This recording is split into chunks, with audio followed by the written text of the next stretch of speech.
segmen Tazkirah di mana kita akan menyentuhnya mengenai dengan 4B iaitu bersabar, berikhtiar, bertawakal dan berdoa.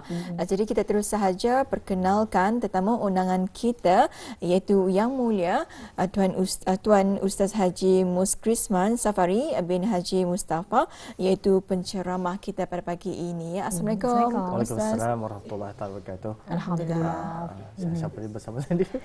Mahira, Mahira dan juga Intan.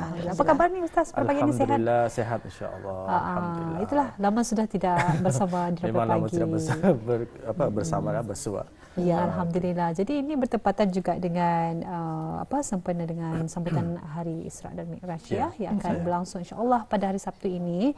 Jadi ini mungkin dapat kita kaitkan dengan topik kita pada kali ini dalam segmen Tazkirah iaitu 4B, bersabar, berikhtiar, bertawakal dan berdoa. Jadi bersama dengan penonton kita ni Ustaz, mungkin sebagai pengenalan ataupun mukadimah. Alhamdulillah. Terima kasih Puan Mahira dan Puan Intan dan juga para penonton yang dikasihi Allah Subhanahu wa taala. Bismillahirrahmanirrahim. Assalamualaikum warahmatullahi wabarakatuh. Alhamdulillahirabbil alamin wassalatu wassalamu ala asyrafil mursalin sayyidina Muhammad wa ala alihi washabihi ajmain. Amma ba'd. Alhamdulillah pada pagi ini kita ni dikongsikan dengan tajuk 4B. 4B biasanya selalu kita dengar. Berdoa, bersabar, berikhtiar, bertawakal dan berdoa. Jadi maknanya bila kita ni melihat 4 perkara ataupun 4 elemen yang ada pada diri kita ni, sebenarnya inilah sebagai dasar kita ni sebagai seorang Islam. Ini dasar. Kenapa? Sebabnya kalau kita ni membuat sesuatu benda tanpa ada kesabaran, pasti akan menimbulkan satu perkara yang tidak memuaskan dan boleh menyakitkan. Jadi kedua, berikhtiar. Tidak ada perkara itu terjadi dengan sendirinya. Jadinya bila mana kita ni imbas kembali bagaimana kita ni sebagai pegangan ahli sunnah wal jamaah. Jadi ini adalah sebagai satu sandaran sebagai Islam itu sendiri pasti ada berikhtiar. Maknanya mesti dibuat usaha. Jangan hanya dibuat macam contoh minta teh tarik contoh. Anda akan datang ting cuma itu sendiri Tidak ada. Pasti akan kita ni usahakan ambil ni isikan air panas dicampur macam ni. Itu usaha. Okey, tapi nyaman itu tertakluk kepada individu. Baik, bertawakal. Tawakal ni maknanya kita ni sudah berusaha tetapi bila sudah kita ni membuat belum tentu ia boleh menjadi. Kalau sebagai perempuan mungkin yang buat kuih contoh. Campur ini baru melihat kepada resepi kita pada kali ini contoh. Dicampur ni masak macam ni kadang beritahu sedapnya tapi kita ni merasa kenapa ni nyaman.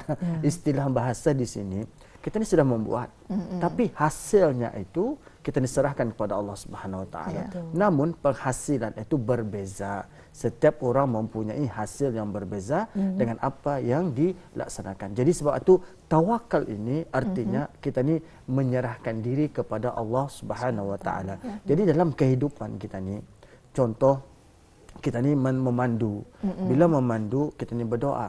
Bila berdoa dengan itu kita ni bismillahirrahmanirrahim Allah. Kita sudah bertawakal pada Allah. Mari kita serahkan. Tiba-tiba aksiden terjua.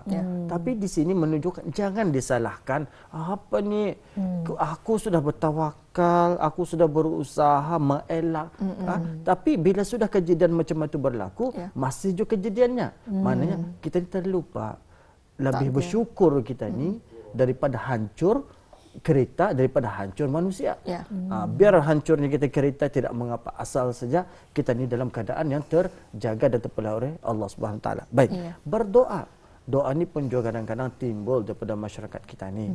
Katanya aku ni sudah banyak berdoa ustaz. Kadang-kadang hidupku ni pun susah je balik. Indah pandaikan ani, tapi kini terlupa.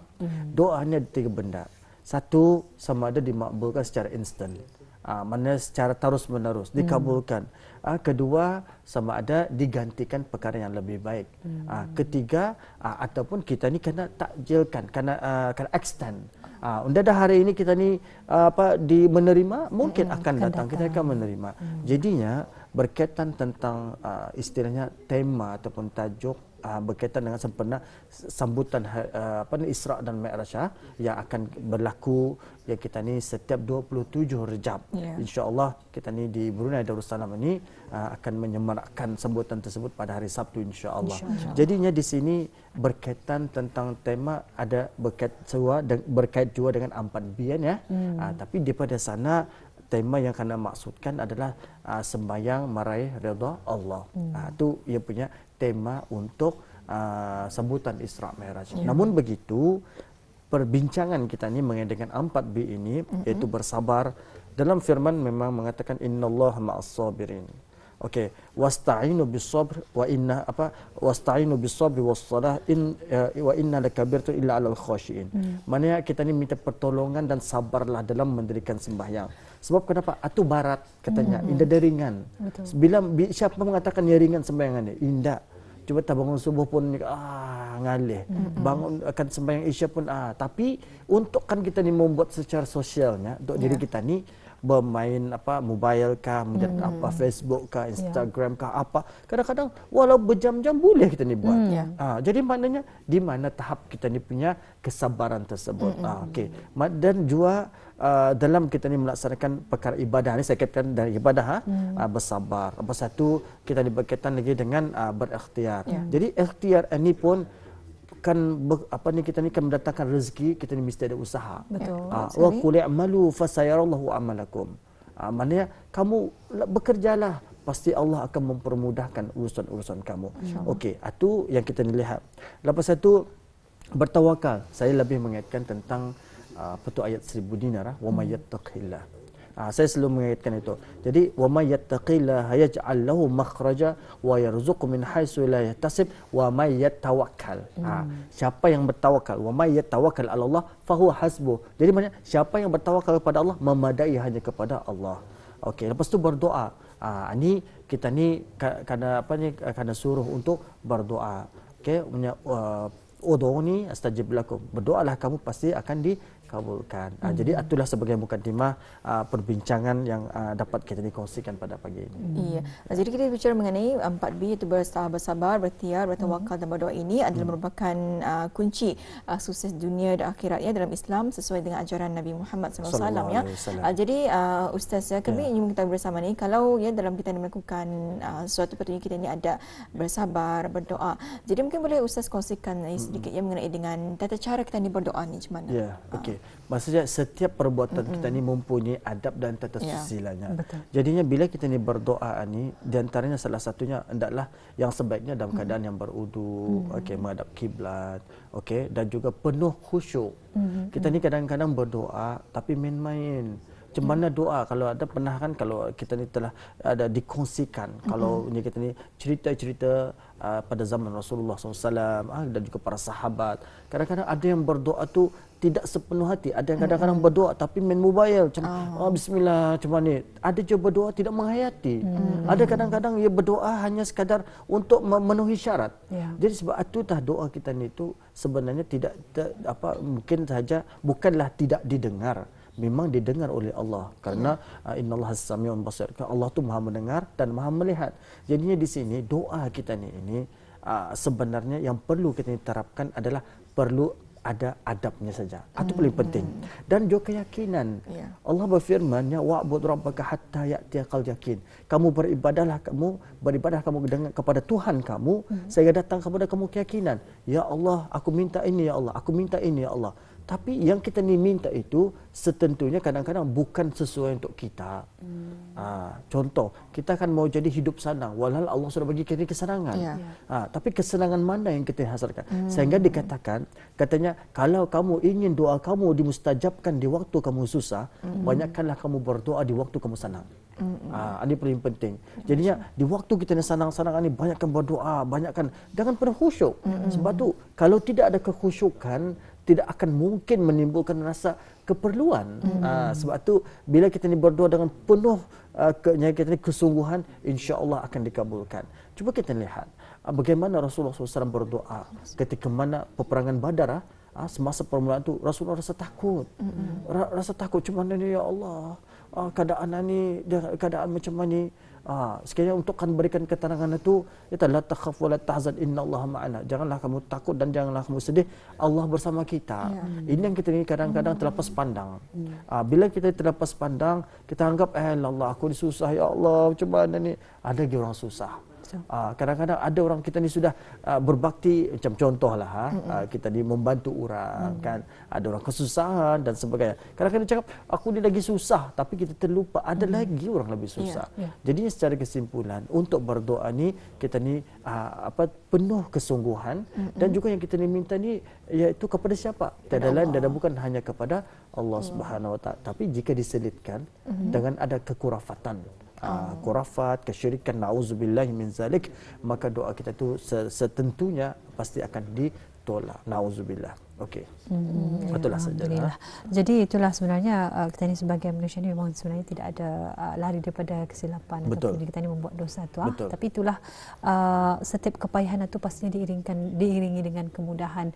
Dengan berkatnya kita ni 4 biar ni, iaitu bersabar, berikhtiar, bertawakal dan berdoa. Dan kadang-kadang ada yang terlepas pandang hikmah yang kita ni dapat perolehi daripada menghadapi ujian ini dengan formulanya kita ni iaitu 4 biar ni. Mungkin dapat diterangkan kepada penonton kita ni hikmah yang sebenar-benarnya yang dapat kita perolehi ini. Okey, hikmah ni sebenarnya banyak kalau dilihat kalau kita dapat meneliti dan memahami dan mengambil apa yang terkandung di dalam kejadian kita ni.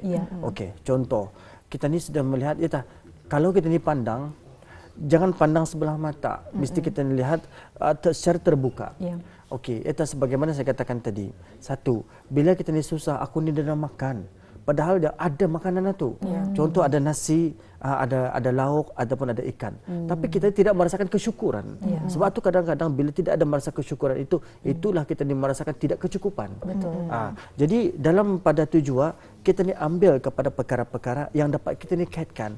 Di luar negara, contoh kadang-kadang ada orang sanggup mengambil makanan bekas-bekas yang daripada sampah sarap yang bampayan apa itu ini, orang sanggup memakan. Tapi kita ni cuba lihat, orang mengaut makanan kadang sebanyak yang mungkin kerana tidak suka, menyebabkan biarkan dia dibuang. Kan itu adalah dikira sebagai membazir dan tidak bersyukur. Jadi daripada situlah hikmah yang ada sebenarnya ada terletak pada diri kita ni kalau kita ni memahaminya. Okey, umpama contoh, kita ni kan dapatkan baras ataupun makanan, kalau tidak ada yang menanamnya, tidak akan mungkin kita dapat merasainya. Jadi itulah hikmahnya. Hikmahnya di sini ada orang menanam, kita ni merasainya dan kita ni menghargainya. Jadi janganlah kita ni anggap orang-orang yang macam contoh peladang, petani ataupun mereka-mereka yang bekerja, macam contohlah di kedai minyak lah kita orang susah-susah kadang mengisi minyak kan, berpanas apa itu ini, kadang-kadang kita ni marah, apa ni lambat ni dan sebagainya. Kita ni marahi, tapi kita tidak bersyukur. Sebab kenapa? Karena dengan ia bekerja itu dapat diisikannya minyak. Lepas tu orang yang nelayan dapat kita ni turun tengah malam, siang ke pagi mendapat ikan, rezeki ikan. Tapi dapat dijualnya kita ni. Dengan dijual itu siapa yang merasainya? Kita ni yang merasainya. Tetapi itulah di antara perkara-perkara tersebut, kalau kita ni tidak merasai kenikmatan dan mensyukurinya, pasti kita ni akan tertekan. Ramai di antara kita, ada segelintir masyarakat kita ni kadang-kadang tertekan dengan kehidupan atas dasar kerana apa? Kerana beberapa perkara 4B ni tidak diterapkan dalam dirinya. Jadi macam contoh yang saya cakap tadi, ada dia katanya aku ni batas sudah hendak bekerja, contoh. Walhal kerja itu terbentang luas, ada sebenarnya. Sama ada mau ataupun tak mau, gaji rendah ataupun gaji tinggi. Kalau kita ni melihat kedai aku ni kelapasan macam ini, sepatutnya gajiku macam ni, itu sampai bila pun kita ni susah. Zaman sekarang memang zaman macam itu. Tapi kalau kita ni bersabar, cari ikhtiar, usaha, insya-Allah ada jalannya. Sebab saya percaya, sebab kita ni lihat wa may yattaqillaha yaj'al lahu makhraja, tu pegang sana. Siapa yang bertawakal kepada Allah akan ada jalan keluar hidupnya. Tapi macam mana kita ni merasakan keluar itu? Jadi dalam perkara ini saya melihat beberapa aspek ikhtiar. Ada orang katakan jangan tekub usaha, jangan tekub menambah ini lagi, jangan tahan ini. Sebab kerana sudah merasakan comfort zone. Jadi bila sudah kita ni merasakan comfort zone, kesenangan tu kita ni rasai. Tapi bila timbul kesusahan, itu yang susah dihadapi. Jadi itulah di antara perkara hikmah yang dapat kita ni kongsikan, insya-Allah. Insya-Allah ya, alhamdulillah memang cukup padat sebetulnya Mahira ya. Apa yang dikongsikan ya oleh ustaz tadi. Jadi ustaz, kita masih lagi ada berbaki dalam 2 minit. Jadi mungkin boleh disimpulkan mengenai dengan tajuk ini. Silakan. Baik, alhamdulillah dalam tempoh 2 minit kita melihat ya kepada tajuk yang diberikan, iaitu bersabar, lepas itu berikhtiar, bertawakal dan berdoa. Baik. Ingat balik dalam hidup kita, bila mana perkara ini kita tidak terapkan, umpama contoh bangunan yang tidak sempurna, bangunan yang tidak siap ataupun tidak sempurna, ia siap Intan, tetapi ia tidak sempurna. Jadi maknanya kehidupan kita ini memang digalakkan, sehingga baginda Rasulullah SAW sendiri pun dalam penyebaran dakwah sendiri pun bergerak. Bukannya Rasulullah sendiri biarkan tiap orang lain bergerak, tidak. Tapi Rasulullah bergerak menjadi mengetuai, merangka strategi dan sebagainya demi semata-mata untuk mencapaikan misi. Jadi kita ni pun sama juga. Kita ni tidak ada lain. Siapa cakap kita ni tidak ada misi? Pasti ada. Kerana Allah menciptakan wa ma khalaqtul jinna wal insa illa liya'budun. Jadi beribadah itu bukan bermakna hanya kita di dalam masjid untuk beribadah. Tidak. Tetapi beribadah itu merangkumi semua aspek. Jadi dalam perkara kehidupan ini, kalau tidak ada kesabaran, pasti akan timbul kehancuran. Kalau tidak ada ikhtiar, mungkin sahaja kita tidak akan merasai kenikmatan. Dan kalau tidak ada tawakal, pasti kita akan merasakan kemegahan. Kalau tidak ada doa, seolah-olah kita ni dunia ini kita yang punya. Jadi dalam pada itu kita ni melihat bahawa bila mana kita terapkan, jangan kita ni artikan bahawa anda perlu ku berdoa dan aku telah berdoa tapi tidak ada mencapai kepada apa yang ku impikan. Aku sudah berusaha tapi inilah kejadiannya. Tapi aku bersabar. Tahap mana kesabaran kita?